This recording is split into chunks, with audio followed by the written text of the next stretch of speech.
So, ayan, isang mapagpalang araw naman po mga kabanaba. For today's video, dito na naman tayo sa aming munting taniman. So, yan po yung top down mga kabanaba.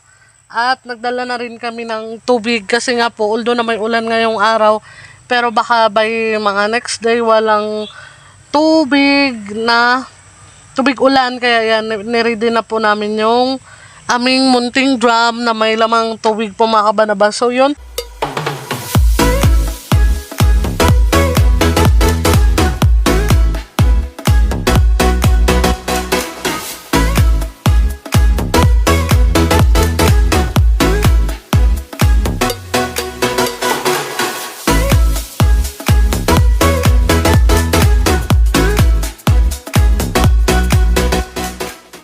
Nagatid lang po ako muna ng merenda. Okay na rin po ako makabanaba. Yun nga lang, yung iniinda ko po talaga yung tonsil ko. So, masakit talaga yung lalamunan ko. Kaya halos, hindi mo na ako nag-vlog talaga kahapon.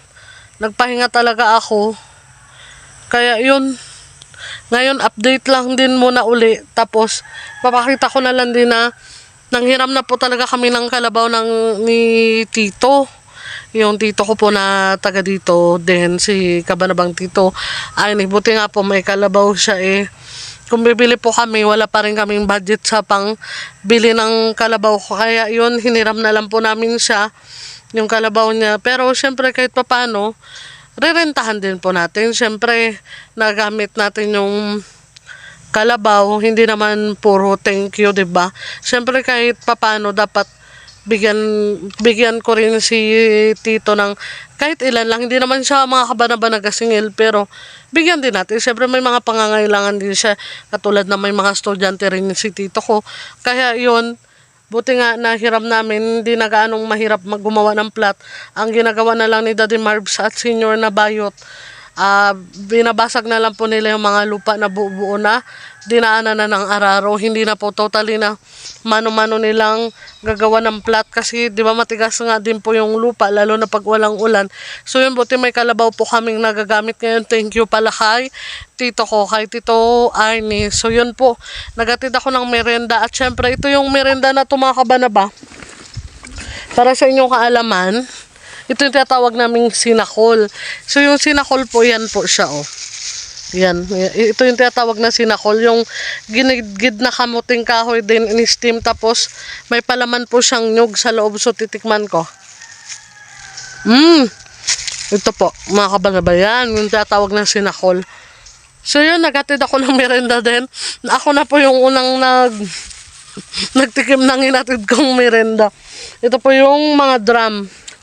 Siyempre, nilagay ko na sa ikubag para ito na yung lalagyan ng mga merenda na merendahin dito pag naghahatid.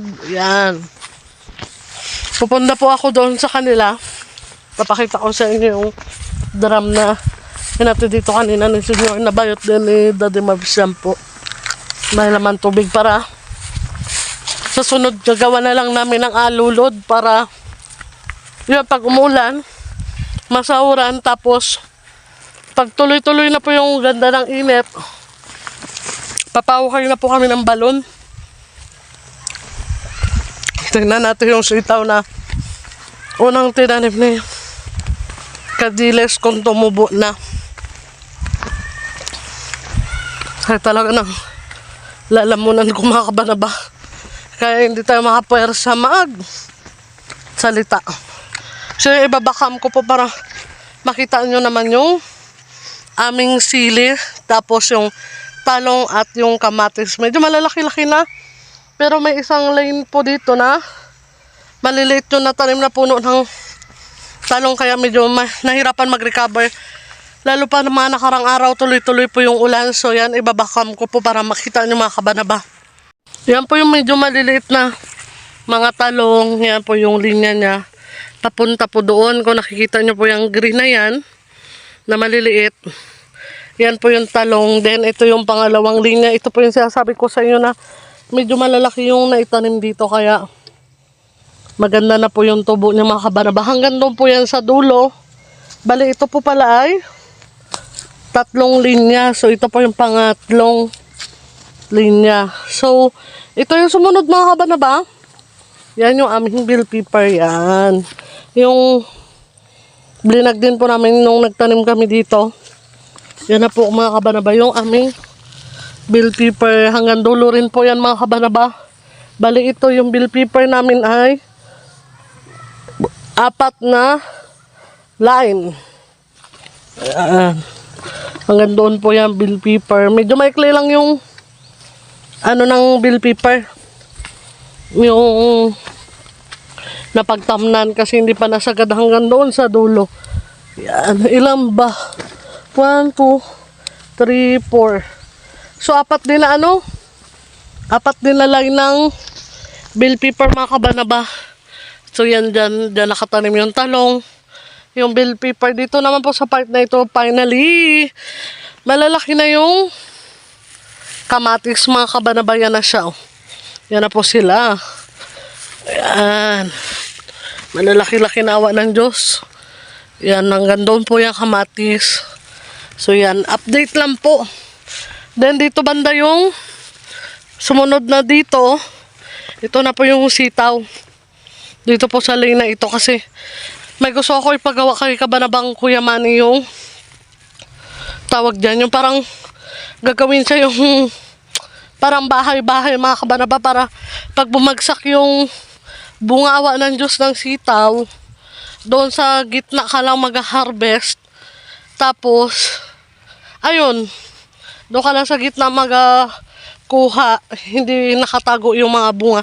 So, yan yung nagawa po nila sa 2, 3, 4. So, 4 po yung nagawa nilang lane para sa aming sitaw. So, yan po si Daddy Marbs at Senior na Bayot. At yun po si Kabanabang Kuya Man. Kung nakikita nyo, pinapahinga niya muna yung kalabaw mga kabanaba. Kasi sila ay magme-merenda. Hindi pa rin po pala tumubo yung sitaw kasi pang 3 days niya na ngayon na naitanim dito sa lane na ito. So yan po yung lane na yan. Puro po yan sitaw. So yan si Daddy Marbs yung naka-green. Kuya Man, wala pa nagtubo no? Oo? Ha? Bukas? Bakit binuklat mo? Ay, ito nakikita rin yung mga buto. So yan po yung buto. Tingnan natin.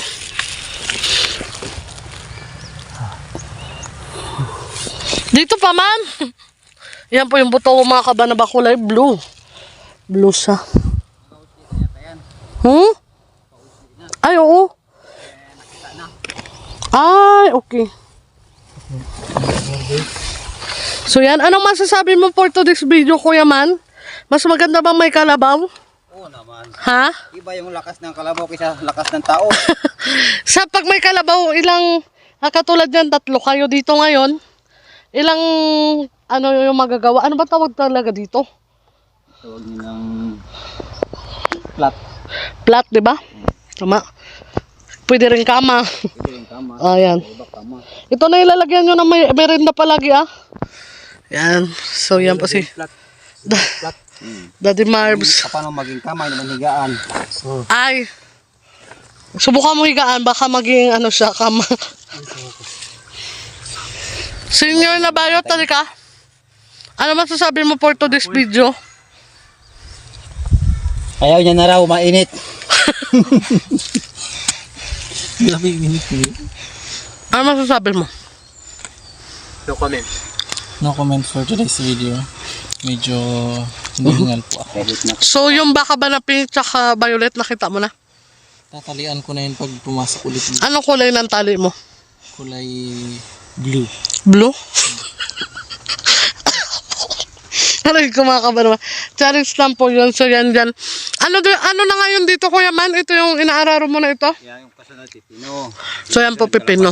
Yung huli na yung inaano ko, ang palaya na yan. Ay. So dito po banda mga kabarama, pipino po yan. Tapos doon sa linya na yon, Tanggin yung kalabasa. kalabasa. Tapos sa kabila na naman po, ang palaya. So yun. Malapit na natin awa ng Diyos makompleto pa na yung bahay kubo. Sibuyas na lang at saka luya. May luya ba sa may kubo? Meron. Kantahin mo. Yung ako may nabibili niyan. Naglabas na yun dito banda kuya Mano, na sitaw. Bukas yan may mag-usli na. Mamaya mag-aabono tayo. Yun doon. Yan, mag-aabono rin kami makabanya ba? Saan? Isang balde pa lang yun na ano ko eh.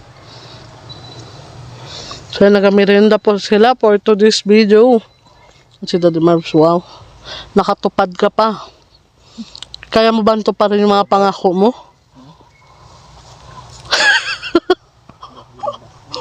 Ayan po siya. Bukas yan laban. Mag-hi ka muna din. Hi ka muna dun. Kanina may maliit. Nagtubo, binunot ko. Para Hi ka muna sa kanila. yung kita-kita. Pagod?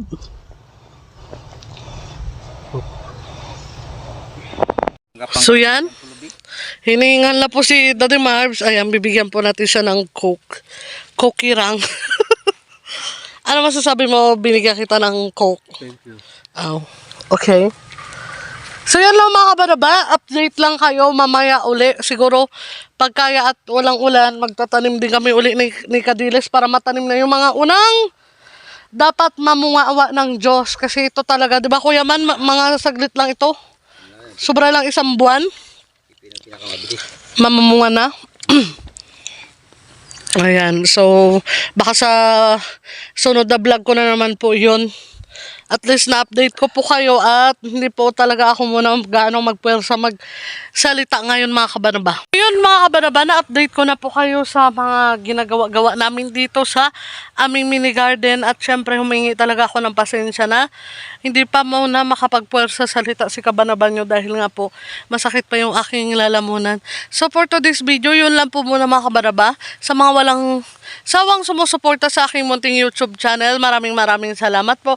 At syempre, lagi na po ako nakakabasa ng mga good comment nyo. Syempre, sa pamamagitan ng mga good comments nyo po, na-inspire po si kabanaba nyo nang dahil doon.